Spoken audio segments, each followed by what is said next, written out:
కవితకు కేసీఆర్ కుటుంబానికి మధ్య తలెత్తిన మనస్పర్ధల్ని పరిష్కరించడంలో కేటీఆర్, కేసీఆర్ విఫలమయ్యారు. గోటుతో పోయేదాన్ని గొడ్డలి దాకా తీసుకొచ్చారని రాజకీయ విశ్లేషకులు అభిప్రాయపడుతున్నారు. కుటుంబ సమస్యల్ని రాజకీయ సమస్యలుగా మార్చి పార్టీ పెట్టే దిశగా కవితను రెచ్చగొట్టారని అంటున్నారు. ఇంతకీ కవితకు కేసీఆర్, కేటీఆర్ కు మధ్య ఏం జరిగింది? ఎందుకు కవిత బీఆర్ఎస్ ను వదిలి వెళ్లి కొత్త రాజకీయ వేదికను సృష్టిస్తోంది?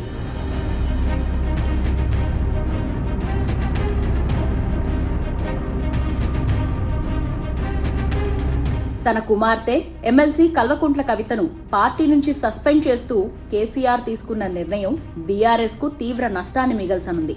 గతంలో పార్టీకి నష్టం కలిగించే రీతిలో ఆమె వ్యవహరిస్తోందని భావించిన కేసీఆర్ కవిత ప్రవర్తించిన తీరు, పార్టీ వ్యతిరేక కార్యకలాపాలు చివరికి బీఆర్ఎస్ కే చుట్టుకున్నాయని భావించారు. 2014లో తొలిసారి నిజామాబాద్ నుంచి ఎంపీగా గెలుపొందిన కవిత 2019 లోక్సభ ఎన్నికల్లో ఓటమి చెందారు. అనంతరం నిజామాబాద్ స్థానిక సంస్థల ఎమ్మెల్సీగా పార్టీ ఆమెకు అవకాశం ఇచ్చింది. అందులో గెలుపొంది శాసనమండలిలో అడుగుపెట్టారు. 2023 శాసనసభ ఎన్నికల్లో భారత రాష్ట్ర సమితి ఓటమి అనంతరం కవిత ఢిల్లీ మద్యం కేసులో అరెస్ట్ అయ్యారు. బెయిల్పై విడుదలైన అనంతరం కొంతకాలం పార్టీ కార్యక్రమాలకు దూరంగా ఉన్న ఆమె తర్వాత బీసీ నినాదంతో ప్రజల్లోకి వెళ్లారు. భారత రాష్ట్ర సమితి పాలనలో సామాజిక న్యాయం జరగలేదంటూ కవిత చేసిన వ్యాఖ్యలు పార్టీ నేతలను ఉలికిపాటుకు గురిచేశాయి. అధిష్టానానికి సమాచారం ఇవ్వకుండా జిల్లాల్లో బీసీ ఉద్యమ సమావేశాలు నిర్వహించడం పార్టీ పెద్దలను అసహనానికి గురిచేసిందనే చర్చ అప్పుడే మొదలైంది. గతేడాది నిర్వహించిన భారత రాష్ట్ర సమితి రజతోత్సవ సభలో తన ఫోటో లేకపోవడం పట్ల కూడా కవిత అసంతృప్తికి గురైనట్లు ఆమె సన్నిహిత వర్గాల్లో చర్చ జరిగింది. తన వెనుక కొందరు కుట్ర చేస్తున్నారని ఆమె తెలంగాణ భవన్లోనే వ్యాఖ్యలు చేశారు. రజతోత్సవ సభ అనంతరం కేసీఆర్ను ఉద్దేశించి కవిత రాసిన లేఖ ఆమె అమెరికా పర్యటనలో ఉన్నప్పుడు లీక్ కావడంతో హైదరాబాద్ తిరిగి రాగానే విమానాశ్రయంలో కవిత సంచలన వ్యాఖ్యలు చేశారు.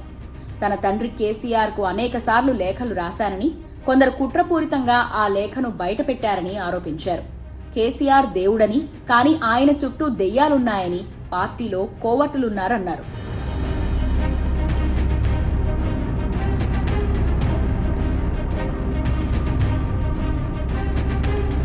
తాను జైల్లో ఉన్నప్పుడు భారత రాష్ట్ర సమితిని భాజపాలో విలీనం చేసే ప్రతిపాదనను తీసుకొచ్చారని చేసిన వ్యాఖ్యలు పార్టీలో ప్రకంపనలు సృష్టించాయి.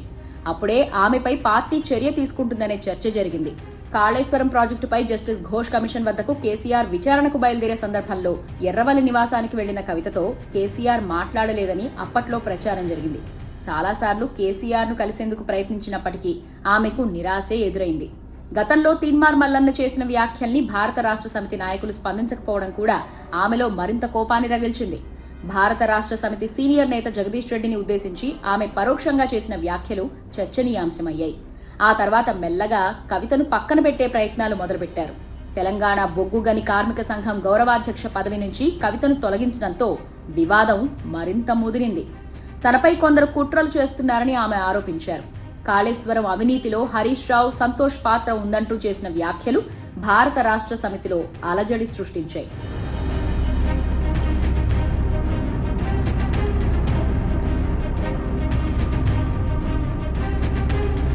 ఇంత జరుగుతున్నా కేసీఆర్ కానీ, కేటీఆర్ కానీ కవితను సముదాయించే ప్రయత్నం చేయలేదు. కవిత లేవనెత్తిన అంశాలు బీఆర్ఎస్ పార్టీ పట్టించుకోలేదు. అసలు కవిత పార్టీ నడుస్తున్న తీరుపై అభ్యంతరాలు వ్యక్తం చేసినప్పటికీ కేటీఆర్ వాటిని పరిగణనలోకి తీసుకోలేదు. పార్టీలో సంతోష్ రావు, హరీష్ రావు పాత్రపై కవితకు తీవ్ర అభిప్రాయ భేదాలున్నాయి. అయినప్పటికీ కేసీఆర్ కానీ, కేటీఆర్ కానీ కవితను పిలిచి మాట్లాడటానికి ప్రయత్నించలేదు. చివరికి సొంత తండ్రిని కలవటానికి సైతం కవితకు అపాయింట్మెంట్ దొరకకుండా చేశారని కవిత సన్నిహితులు చెబుతున్నారు.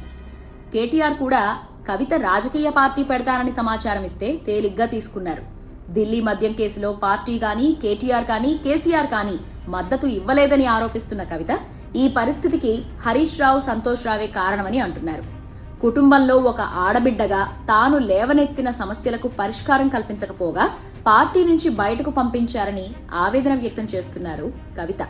కుటుంబ సమస్యను రాజకీయ సమస్యగా మార్చారని రాజకీయ విశ్లేషకులు అభిప్రాయపడుతున్నారు.